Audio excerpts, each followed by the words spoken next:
This is Miami's Berlin Wall moment. This is the end of a dictatorship of a murderer who has killed so many people. The Cuban Stalin is dead, and we're going to shut down this city. Miami is going to be celebrating like the fall of the Berlin Wall. Remember this date, it'll go down in history.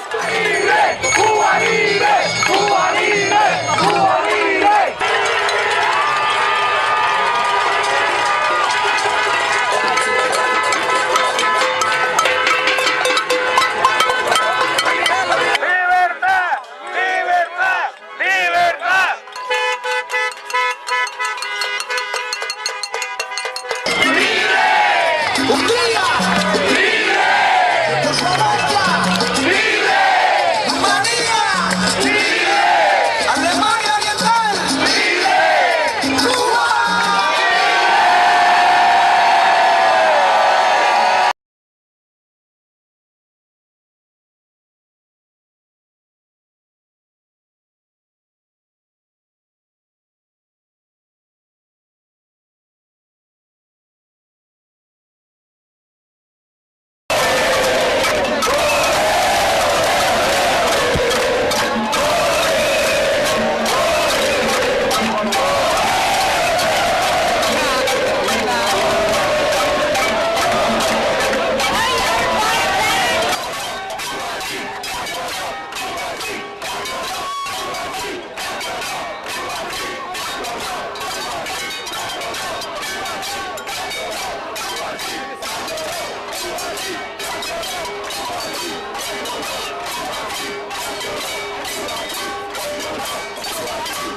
Cuban exiles pour onto Miami streets to celebrate Fidel Castro's death. Fidel Castro died, and Cuban Miami did what it does in times of community celebration. It spilled onto the streets of Little Havana, and Hialeah, and Kendall, to honk horns, bang pans, and set off more than a few fireworks, saved for exactly the sort of unexpected special occasion that proved worthy of their detonation.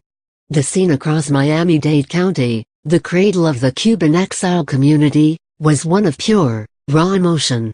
This time, after decades of false alarms, Castro's death was real. "I wish my dad was here to see this," 27-year-old Abraham Quintero cried just before 2 a.m. Saturday. Wearing an "I Love Hialeah" t-shirt, he stood on West 49th Street and Ludlam Road, where police quickly set up watch posts to make sure impromptu revelers stayed safe. "Beautiful madness," 29-year-old Christopher Sweeney said, describing the scene. Passing cars honked incessantly. People waved huge Cuban flags. Parents carried their children and puppies. A few people appeared clad in pajamas and, in one case, flamingo slippers, jolted out of bed, and out of their homes, by the late-night news. Shortly after midnight, Cuban leader Raul Castro announced on state television, his voice trembling, that his older brother had died at 10:29 p.m. "Toward victory, always," he said. The streets in Havana, where a 9-day mourning period was announced, appeared to remain quiet. Not so in Miami, the city across the Florida Straits shaped by exiles who fled Fidel Castro's 1959 revolution. Calle Oco remained closed to traffic, from Southwest 35th to 37th Avenues, to accommodate the elated crowds gathered at Versailles Cuban restaurant, the iconic exile hangout, to cheer and wave signs, no matter how unseemly it might be to revel in an old man's death. Some even yelled profanities about Castro. "Fidel, Tirano, levate tu hermano," they chanted outside Versailles. "Fidel, tyrant, take your brother." There was also a variant, "Raul, Tirano, vet con tu hermano," Raul, tyrant, go with your brother.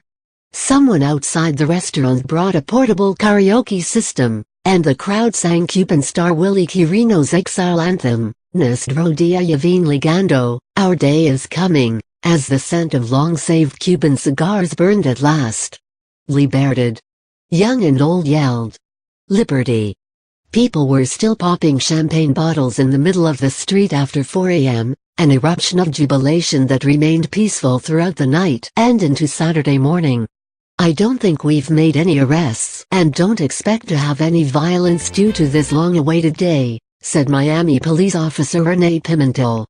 Pimentel, a Cuban-American whose family tried for 15 years to leave the island, said he awoke early Saturday to text messages alerting him of Castro's death, news he was eager to share with his father, who moved the family out of Cuba on September 29, 1975.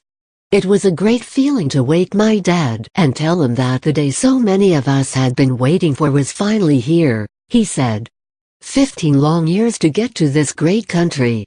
Miami Mayor Tomás Regalado deployed himself to Versailles after midnight and was there when the sun came up, chatting up the crowds and conducting interviews in what has become the unofficial media staging ground for capturing Miami's reaction to major Cuban news. The Cuban-born mayor, whose father served 14 years in prison under Castro, said there was little use in trying to steer the celebration toward any sort of official venue or event. "Everything has been spontaneous," said Regalado, 69, who came to the United States in 1961 under the Pedro Pan program. "The only thing that the city has done is accommodate the people. The written plans are no good because people do what they want," he continued. "I've gotten calls from some organizations saying how they want to organize an event. But to tell people to go to a specific place, you can't. People go where they want to go." A relative hardliner on U.S.-Cuba relations, Regalado opposed putting a Cuban consulate in Miami, but didn't object to the idea of running Havana-bound ferries out of Port Miami, The mayor said the Cuban people should feel a sense of unity in the celebrations on Miami's streets. "I think what's happening right now is a sign of solidarity with the people of Cuba," he said. As the crowd swelled to hundreds outside Versailles' Cafecito window in the pre-dawn hours, a panoply of Latin American immigrants who have followed Cubans to Miami, including Venezuelans, Colombians and Puerto Ricans, turned out in a show of support. The mood was festive, with periodic outbursts of anger at Raúl Castro. "One down, now comes the other," yelled Enrique Rodriguez, 58, to cheers. "He can go to hell just like his brother." Barely half an hour after the news broke, several street sellers had parked on the sidewalk selling everything from flags to beaded necklaces in Cuba's colors. The Cuban flags went very quickly. Tony Hurst, one of the sellers, said he was sold out of 100 Cuban flags with car clips within 20 minutes. On the outskirts of the rowdy crowd, Vivian Trigo, 57, stood quietly with a yellowed, framed photo of her parents. She came to Miami from Cuba in 1961, when she was 2 years old. "They passed away before they could see this day," she said. "I wish they could be here, but I know they are. And they can rest in peace now that the devil is gone." After a first-week attempt to start singing the national anthem by older people in the crowd, a woman got a megaphone and led the crowd in the first 2 stanzas of La Bella Mesa. Many in the crowd had pulled up the lyrics on their phones. An apparent march, destination unclear, got underway on foot along westbound Southwest 8th Street shortly before 3:30 a.m. At least one couple danced salsa in the middle of the street, surrounded by a crowd. Carlos Lopez, 40, brought his 12-year-old daughter, Tiffany, to witness history. In Miami, it felt like the sort of moment people would recall for years to come. "Remember where you were when Fidel died? We are not celebrating one man's death, but the death of an ideology," Lopez said. "We are celebrating that little piece of liberty we got back today." He hugged his daughter tight. "She'll tell her grandchildren about this one day."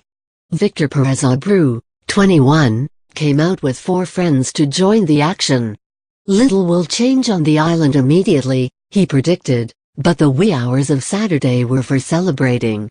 "I don't think this means anything will change tomorrow," he said. "But there's an emotional excitement to this." "The head of the snake is gone," said 20-year-old Sergio Morales, who came to Miami from Cuba with his parents and younger brother in 2003. He waved a Cuban flag.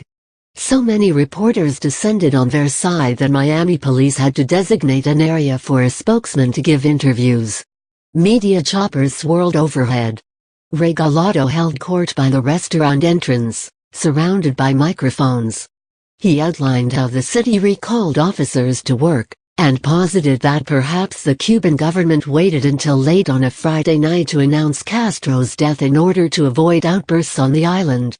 Across Miami-Dade, police deployed to protect spontaneous demonstrations, including at Southwest 87th Avenue and Bird Road, by a La Carreta Cuban restaurant. All local TV stations, in English and Spanish, cut into regular programming to provide live special coverage. The county's Cuban-born mayor, Carlos Jimenez, told WPLG-ABC 10 he learned the news via text message from Miami Beach Mayor Philip Levine. "I said, 'Are you sure?' Jimenez asked, recalling the many times over the years that Castro's supposedly imminent death had been rumored. The mayor said he telephoned his 94-year-old father in Miami, who told him, tonight, he'd sleep a little more soundly. U.S. Representative Ileana Ros-Lehtinen, a Miami Republican who left Cuba when she was 8 years old, said she was snoring when the news broke. "I had not heard any rumors," she said. "But all of us have had our press releases ready for some time." She cast Castro's death not as a moment of joy but as a new opportunity for Raúl Castro to listen to the winds of change. "This is the moment that so many in our community have been waiting for since I can remember, since I was a child," said U.S. Representative Carlos Curbelo, a Miami Republican whose parents fled Cuba. Everyone's been waiting for this moment because they believed it would be the beginning of the end of the nightmare, and I think that's exactly what this is, the opening of a door to a brighter future. Castro's death comes during the transition of President-elect Donald Trump, who pledged as a candidate to undo President Barack Obama's policy renewing diplomatic relations and pursuing closer ties with Cuba. In an odd historical coincidence that did not go unnoticed among some exiles, Castro died 17 years to the day a 5-year-old boy named Elian Gonzalez was rescued off Florida's coast, also on Thanksgiving weekend. Contemplating the revelry from the parking lot of a Latin cafe in Hialeah was 80-year-old Elisa Martin, who fled Cuba in 1962, leaving behind her father and cousins. She seemed bewildered, eyes wide at the unfolding scene. "I feel the worst for the people still living in Cuba," she said. "He's done so many bad things." Her son, Dan Martin, a 46-year-old engineer who was born in Miami, watched with amazement. "I find it hard to believe. We've been out here so many times when it wasn't true and this time it is," he said. "I have so many family members who never lived to see this day." Oscar Gomez, who turned 18 on Thursday, considered the street party in Hialeah the biggest celebration ever. "What else could I ask for?" Hialeah Mayor Carlos He